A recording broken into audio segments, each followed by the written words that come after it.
Bonjour les flammes. Bonjour les flammes, on espère que vous allez bien en ce beau jour de presque printemps, mais il neige.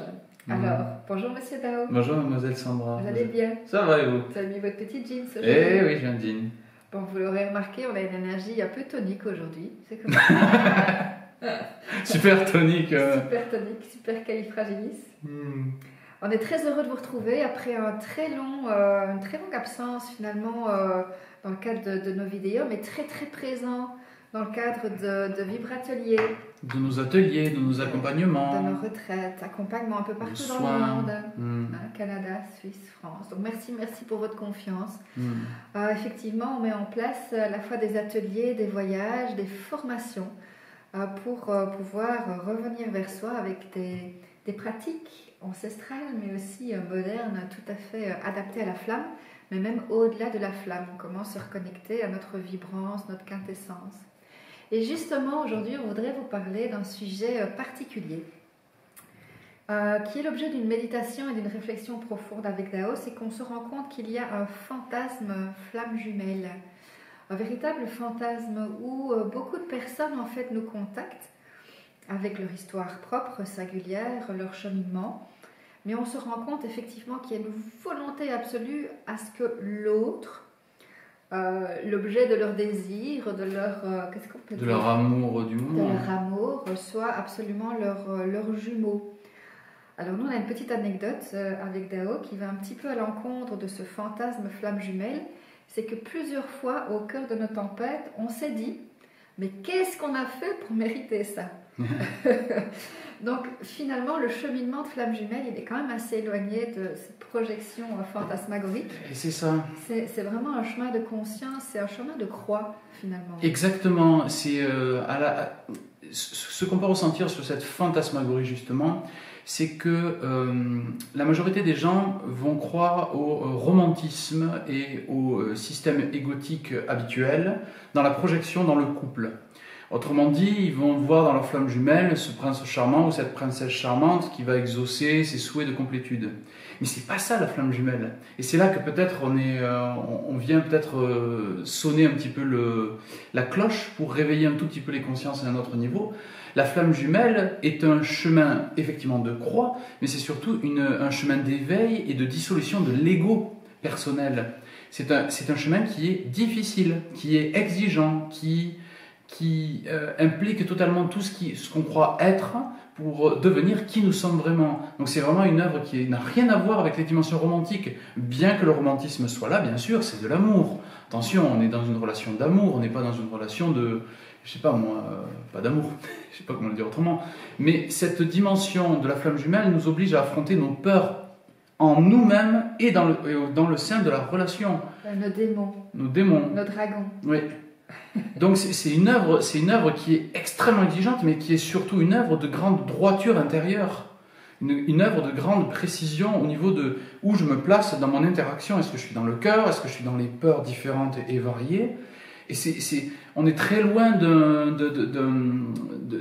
vacances ou d'une dimension, je ne sais pas comment exprimer ça. Justement, fantasmagorique. Fantasmagorique. Fantasmer l'autre en tant que finalement complétude. C'est un véritable travail.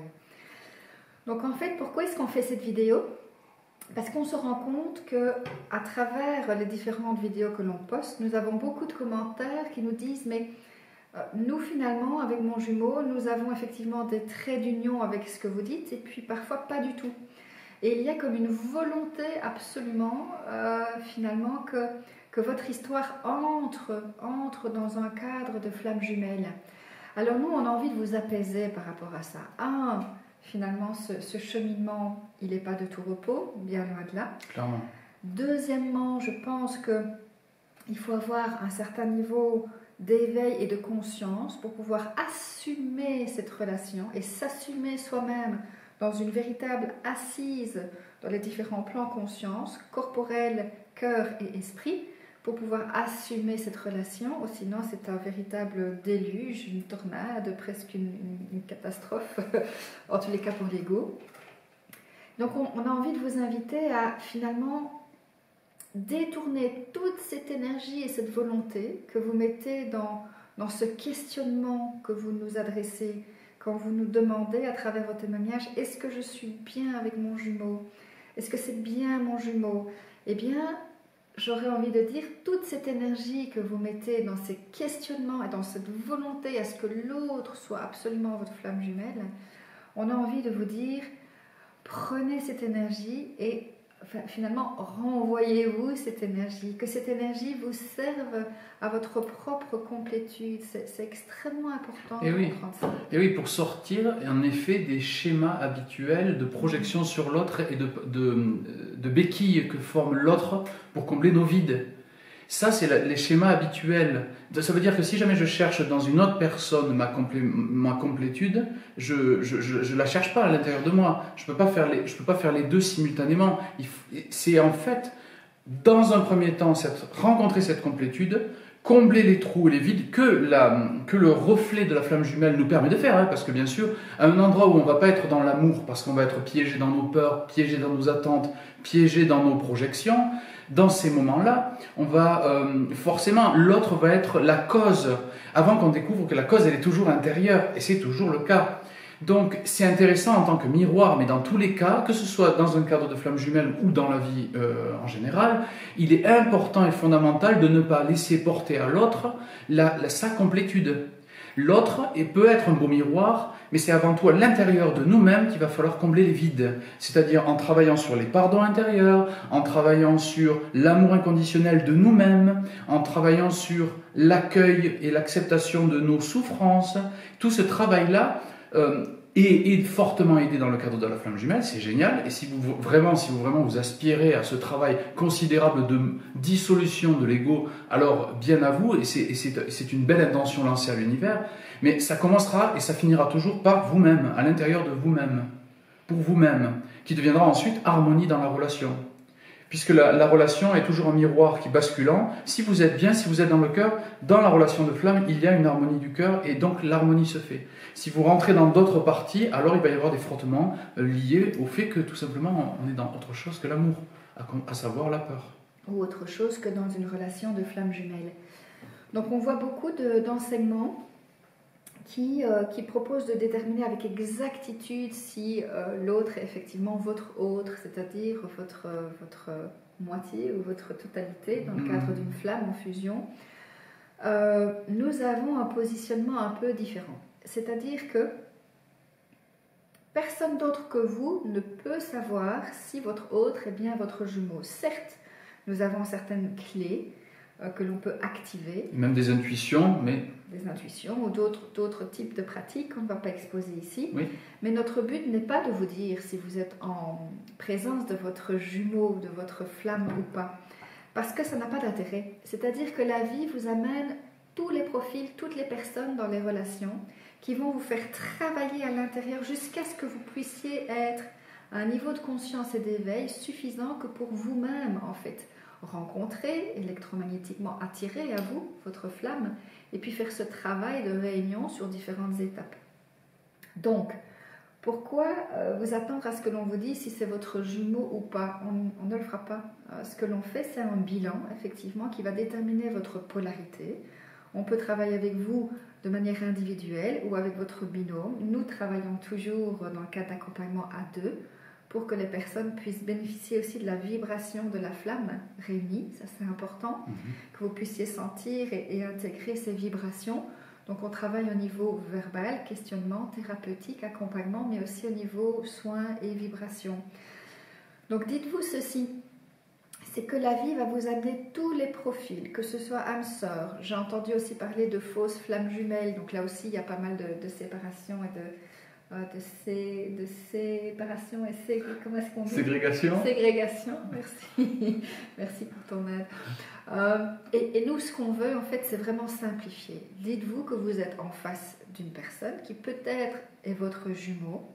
Si vous ressentez un véritable élan de cœur, ça peut être aussi envers une âme sœur. Donc en fait, il y a effectivement un cheminement propre à la flamme. Vous y êtes engagé, que vous soyez avec votre jumeau ou pas, que votre jumeau même soit incarné ou que son âme ne soit pas encore incarnée dans le cadre de cette vie. Finalement, vous posez cette question même, vous dévie du travail à effectuer sur vous. toute cette énergie que vous utilisez à essayer de répondre à ces questions, eh bien, on vous invite vraiment à utiliser cette énergie pour travailler sur vous, vous éveiller en conscience. Alignez vos corps conscience, alignez-vous sur votre propre rayon pour vous donner toutes les possibilités, toutes les chances finalement de rencontrer, d'attirer à vous votre jumeau. Et oui, et on pourrait dire, et ça c'est la même chose, de toute façon on va tourner toujours autour de cette même idée, mais que à la différence d'une relation dite romantique où on va projeter notre dévolu sur quelqu'un d'extérieur à nous, dans la relation de flamme jumelle, plus on va rentrer dans la finesse de connexion avec son autre, plus on va être amené à être en finesse en relation avec nous-mêmes. Et c'est encore plus fin que ça, parce que ça nous demande tout simplement de rentrer en amour avec nous-mêmes. La relation de flamme jumelle nous amène à une rencontre en amour avec nous-mêmes. Et si nous avons systématiquement un objet d'amour extérieur à nous, c'est en réalité une forme de fuite. Ça peut être en réalité une forme de fuite. Cet amour extériorisant en permanence sur l'autre, penché en permanence, tout le temps sur cette objectification de l'amour, est aussi une déviance. Dans le sens que l'amour n'est pas extérieur. Il existe en tant qu'extériorité, mais il est avant tout intérieur. Et tant que l'autre vient compléter cette dimension intérieure, nous oublions en vérité. Et la flamme jumelle nous demande vraiment à rentrer de plus en plus profondément en amour de nous-mêmes, qui par résonance devient un amour de plus en plus profond dans la relation.